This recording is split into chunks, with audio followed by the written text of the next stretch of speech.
The live TV, सच सबसे आगे।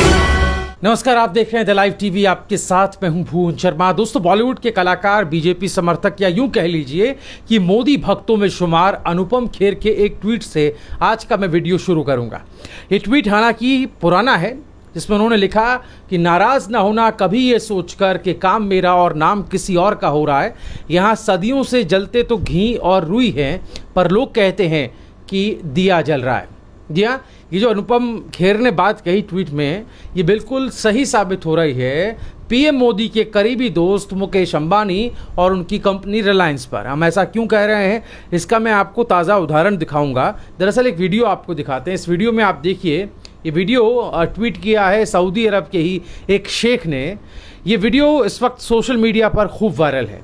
इस वीडियो में जिन टैंकर पर रिलायंस कंपनी के स्टिकर चिपकाए जा रहे हैं, दरअसल वो ऑक्सीजन के टैंकर्स बताए जा रहे हैं, जिन्हें सऊदी ने भारत की मदद के लिए भेजा है।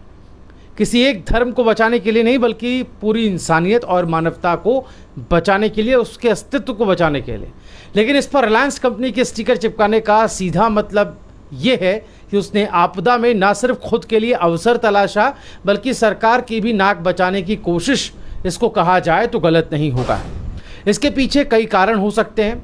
मसलन किसान आंदोलन में जिस तरीके से और जिस तरह से रिलायंस कंपनी का बहिष्कार होने लगा, किसानों ने उसका बहिष्कार किया, आम लोगों ने उसका बहिष्कार किया, उसकी साख पर जिस तरीके से बट्टा लगा, जगह जगह पर रिलायंस जियो के टावर्स को बंद कर दिया गया, रिलायंस के स्टोर्स को बंद करा दिया गया।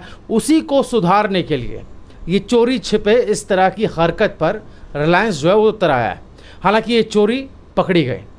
अब आप ज़रा दुबई के शेख का ट्वीट पढ़िए, जिसमें उन्होंने अंग्रेज़ी में लिखा है, जिसका हिंदी तर्जुमा मैं पढ़ के बताता हूँ।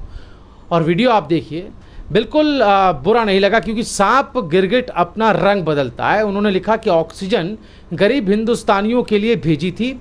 यही नहीं, शेख ने आगे जो लिखा वो दरअसल बड़ी बात है, क्योंकि भारत में आजकल हर चीज़ पर कुछ ऐसा ही हो रहा है। शेख ने लिखा कि आप भले ही ऑक्सीजन पर हिंदुत्व का निशान लगा ले, मगर हिंदुस्तानियों की किसी तरह आप जान बचा लो।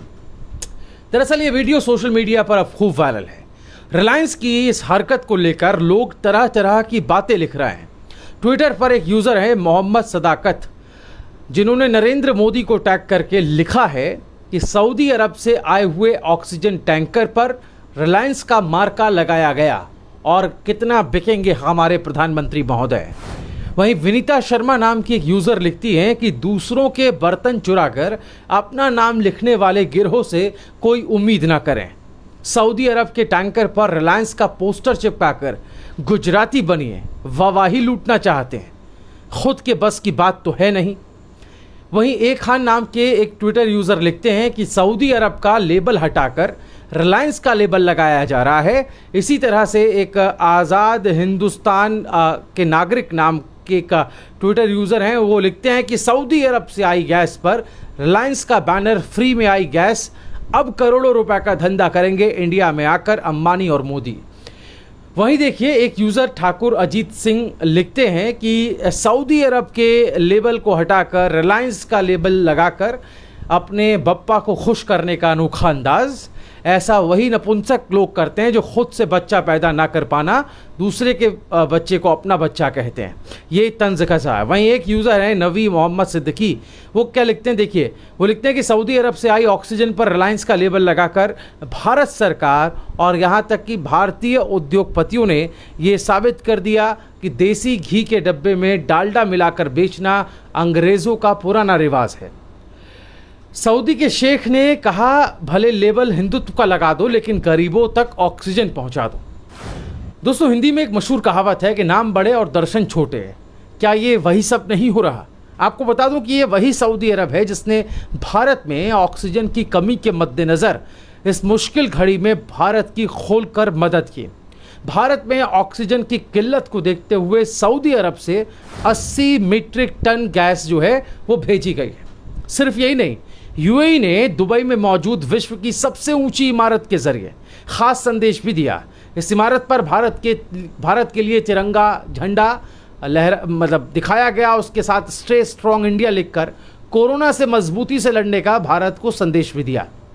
उस वक्त संयुक्त अरब अमीरात में जो भारतीय दूतावास है उसने ये वीडियो ट्वीट किया था जो हम आपको इस वक्त दिखा रहे हैं, और यूएई की तरफ से शुभकामनाएं भेजी गई थी। भारतीय दूतावास ने ये वीडियो ट्विटर पर शेयर किया था। बहरहाल ये साफ है कि बनिस्बत दूसरे देशों के इस्लामिक मुल्कों ने भारत की मदद के लिए तुरंत हाथ बढ़ाए और दिल खोलकर मदद की पेशकश भी की और मदद आ भी रही।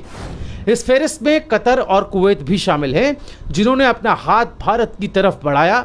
कुवैत ने भारत की मदद के लिए कई मेडिकल सामानों की जो है वो सप्लाई की है।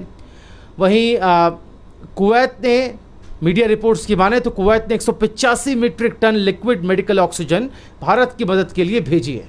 वहीं एक और रिपोर्ट के मुताबिक कुवैत बहुत जल्द 1000 ऑक्सीजन सिलेंडर भी भारत को भेजने वाला है।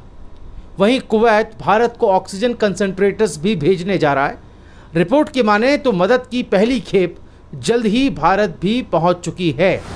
तो दोस्तों ये तो बात कुवैत की है। वहीं बात कतर की करें तो कतर के जो कतर एयरवेज है उसने भारत की मदद करने का ऐलान करते हुए कहा कि वो बिना किसी शुल्क के, बिना किसी फीस के भारत को अलग अलग देशों से मेडिकल सामानों की सप्लाई करेगा। ये बहुत बड़ा स्टेप है। इसी तरह से पड़ोसी मुल्क बांग्लादेश रेमडेसिविर की दवाइयों की सप्लाई भेजने की तैयारी पुरजोर तरीके से कर रहा है। साफ है कि तमाम मुल्क अपने अपने लेवल पर, अपने अपने स्तर पर भारत की मदद कर रहे हैं। जब हमारी सरकारें लोगों की जान बचा पाने में नाकामयाब साबित हो रही हैं, ऐसे वक्त में बाहर से आ रही मदद काबिल तारीफ है। वक्त रहते अगर सही इंतज़ाम हमने कर लिए होते तो आज ये दिन ना देखना पड़ता। लेकिन फिर भी इन देशों की मदद के बीच इस तरह के नाम बदलने की हरकत करना, स्टिकर चिपकाना या यूं कहें कि चोरी छिपे क्रेडिट ले जाना भारत की विश्व भर में बदनामी ही करेगा। कितना अच्छा होता कि वक्त रहते हमारी हुकूमतें इन सब चीज़ों का बंदोबस्त कर लेती तो हम भी उस स्थिति में होते कि हम दूसरे मुल्कों की इस वक्त मदद कर पाते।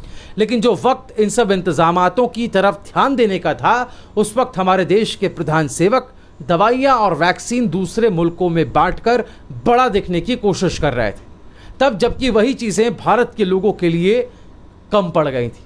तो ये कहीं ना कहीं जग जाहिर हुआ, साफ हुआ कि अब जिस तरीके से जिन इस्लामिक देशों को लेकर भारत में और भारत की गोदी मीडिया में तरह तरह की बातें की जाती रही हैं, तरह तरह के इल्ज़ामात उठाए जाते रहे हैं, दुष्प्रचार और प्रोपेगेंडा किया जाता रहा है, अब वही इस्लामिक राष्ट्र, इस्लामिक देश जो हैं वो भारत की मदद के लिए सबसे पहले आगे आए हैं। ना सिर्फ आगे आए हैं बल्कि ये मदद जो है उसकी लगातार पेशकश जो है वो हो रही है, मदद पहुंच भी रही है।